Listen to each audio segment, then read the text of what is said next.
I'm just a gigolo, and everywhere I go, people know the part I'm playing. Paid for every dance, selling its romance. Oh, what to see. Hello everyone, it's Joel Davis with United Medical Transportation Providers Group. You are the broker.com and Home Care Access. And man, I'll tell you, every once in a while, I get surprised. It doesn't happen all that often, but every once in a while I get surprised. Well, in response to the last video I put out there, the one where I talked about our new client provider who has lost upwards of $200,000, blew through all her savings, unnecessarily, listening to the free advice, the White Walker advice. Well, technically it's not even free advice because she ended up paying for it. She ended up paying. She hired some Battle of the Dingbats. And cost her. But one of the many emails we got was short and brief and to the point, and it just said, it said, "You're just an online gigolo trying to sell your online wares." Dude, I've been called a lot of things, man. But I don't think I've been outright accused of being an online gigolo.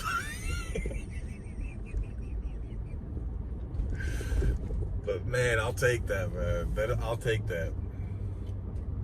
I'm an online gigolo.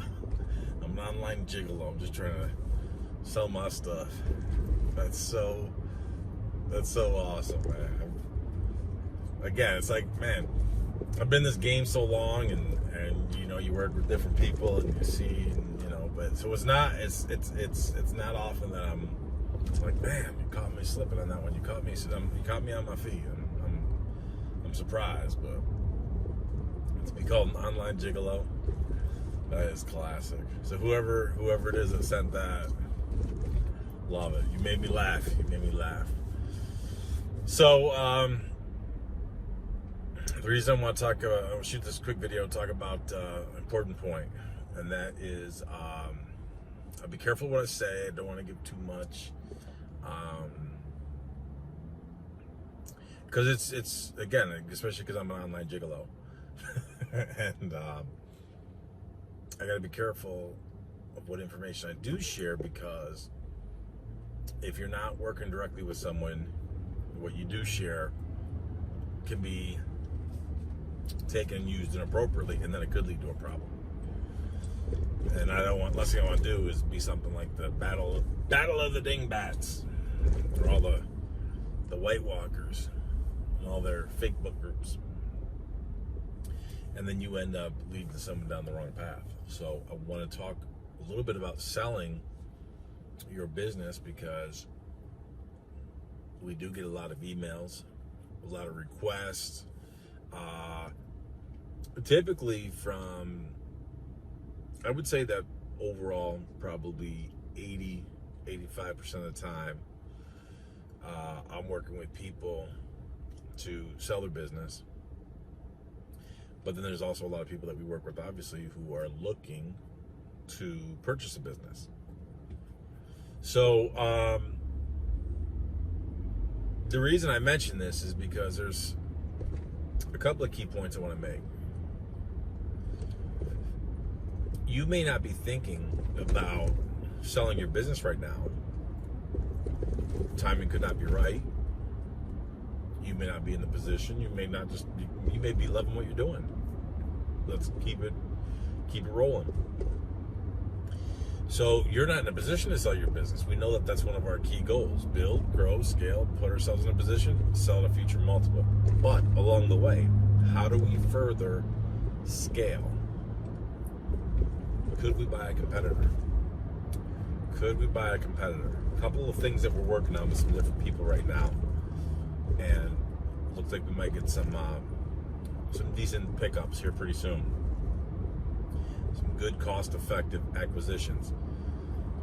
The thing about purchasing an existing business, one of your competitors, you're literally removing them as a competitor. You're taking that chess piece off the board. Does that mean you just rush right out and try to, purchase all your competitors? No, of course not. Of course not. It's got to make sense. And purchasing some of your competitors, do they need to be just crushing the market? Well, no, not necessarily, because at the end of the day, if they're struggling, look, I've been a part of a lot of different acquisitions where it's literally, you're like the life preserver. You're like the life vest that just saved that person from either outright closing their doors, going out of business, going bankrupt, whatever. So there's a lot of different and unique situations, but I guess I'm just trying to plant the seed in your mind that, guess what? Kind of shift your thought process, because when it comes to scaling, a faster way to scale could be to purchase some of your competitors. And again, the key thing is, if we structure good deals, creative deals, then we're literally taking competitors off the board. We're taking competitors off the board. We now have assets. We may have existing clientele. May have existing agreements, depending on the strength of that business. Look, if they're just a local, mom and pop shop using their own ambulatory vehicles, using their own sedan, and all they're doing is Medicaid work, broker work, well, then that's not of much utility. But if they are located somewhat strategically, have at least some degree of a dynamic business model, it could be worth the conversation with them. If they make you sign an NDA to sit down, have a talk with them, have a cup of coffee, do it. Why wouldn't you? If you do, and by all means, and if you wanted us to get involved and help you with that acquisition, obviously we could do that. We would definitely have to do before I'm involved in any acquisition, I'm gonna do a market valuation, an executive business valuation on that business, whether you're buying or selling. It's amazing how many people will contact us and, hey, you got any buyers? Yes, no, depending on the situation. Listen, why don't you just share my info with them? Why would I? That's insanity. The last thing I'm going to do is share your information when I'm not taking your word for it. Oh, and man, this is incredible. We've seen some people spend $15,000 to have a professional business broker come in, $15,000 to come in, do a valuation on the business. And I'm not touching this. I'm not co-signing them.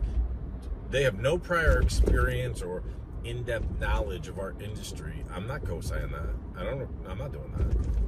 $15,000. This is a couple years ago. I'm not touching that. Yeah, but we pay for this. Look, here's 45 pages long. That's of no utility to me.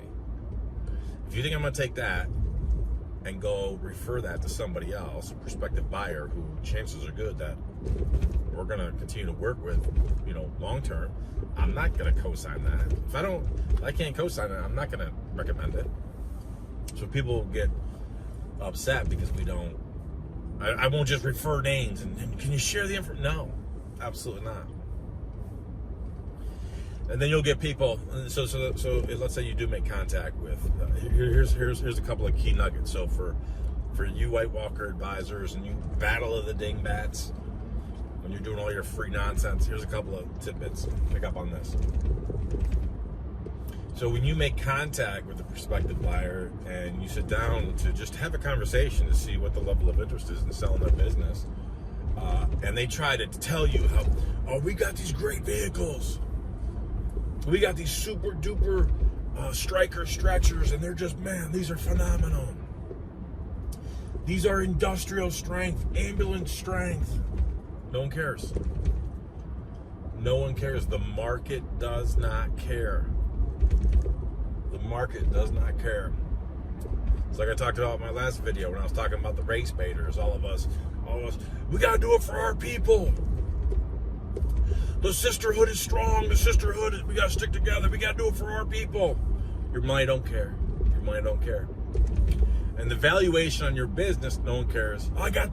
We got these ambulance, these industrial strength stretchers, these cots. They could hold 1,000 pounds. You're never gonna use them for an EMT.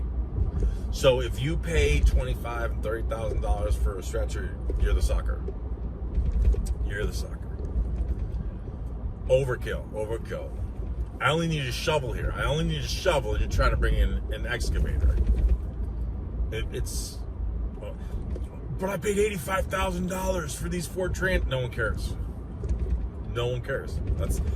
That has no bearing, no direct bearing on the overall valuation of your business. Now, does that bring value for the actual asset? Yeah, but if I'm a buyer coming in and you're upside down, that's not going to sway me one way or another. Again, your money's colorblind. Money don't care about the color of your skin, don't care about your religion, don't care about your gender, none of that nonsense. We gotta do it for our people. No. Waste of time. Waste of time because money don't care. Money don't care. So my point is, I'm talking to some key people right now who are watching this video, and you know who you are. You need to think about possibly picking up some of your competitors. Some of you watching this, I've talked to about this several times. You've yet to take action, and what you've done now is wasted a whole lot of time. You've wasted a whole lot of time because what could have happened, and I've told you in the past, it's worth contacting them, asking them if they're interested in selling. If they are, why don't we sit down and have a cup of coffee and talk about it? And in so doing, you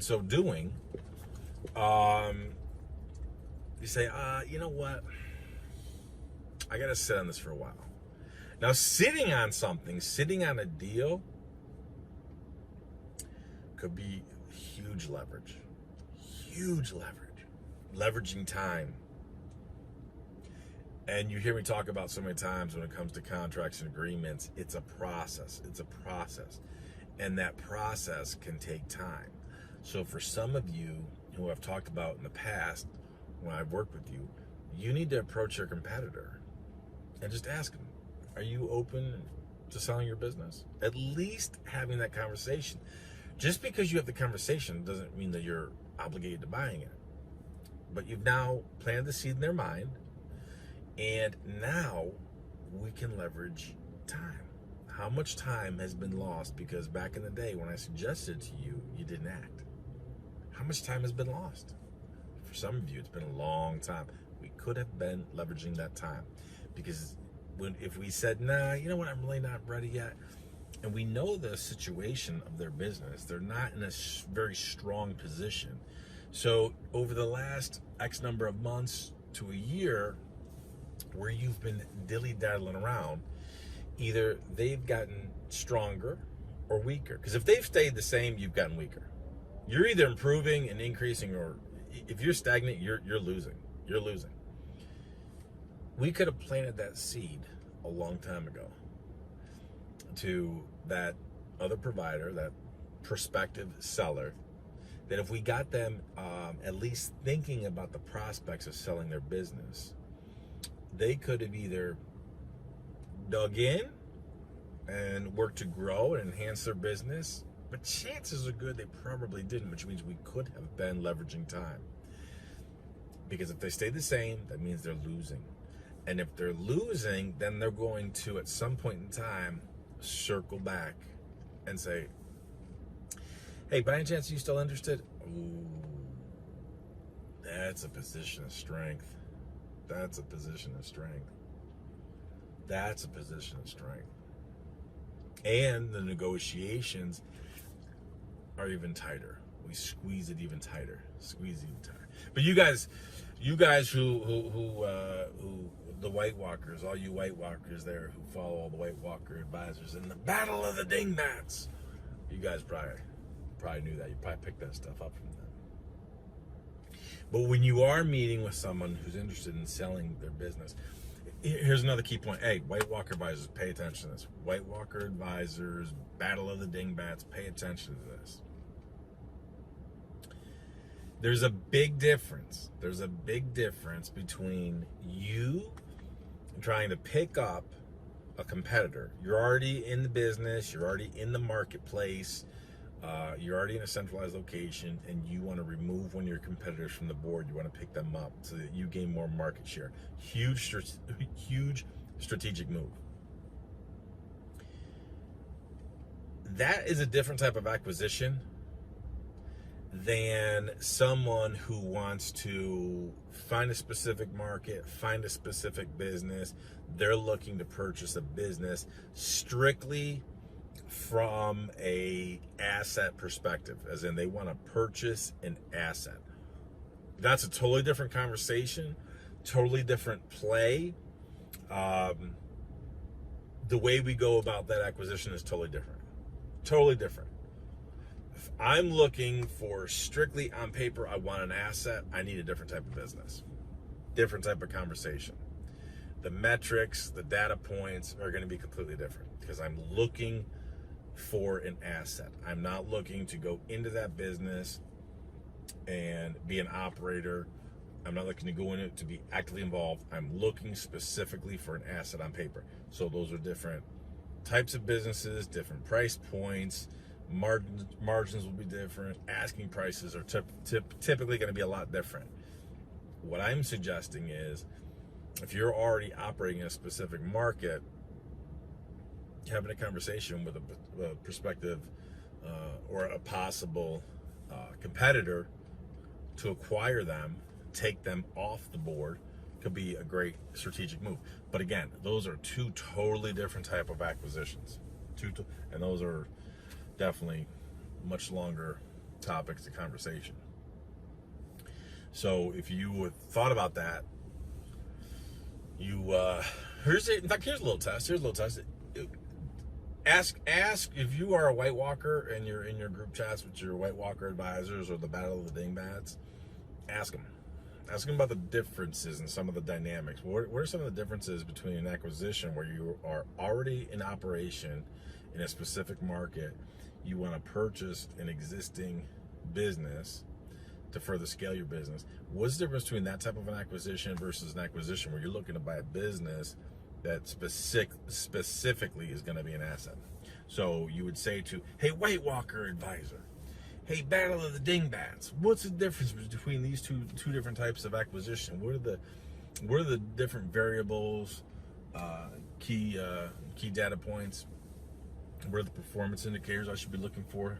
Things of that nature. If they can't answer those type of questions, probably shouldn't be listening to those White Walker advisors or those Dingbats. Battle of the Dingbats. I just like saying that. So, anyways, folks, I gotta run, and I had to keep this short by design, so I gotta run. But hey, I'm just a Jiggalo, and everywhere I go. So this is just one online Jiggalo signing off, and whoever you are that sent that, I appreciate that.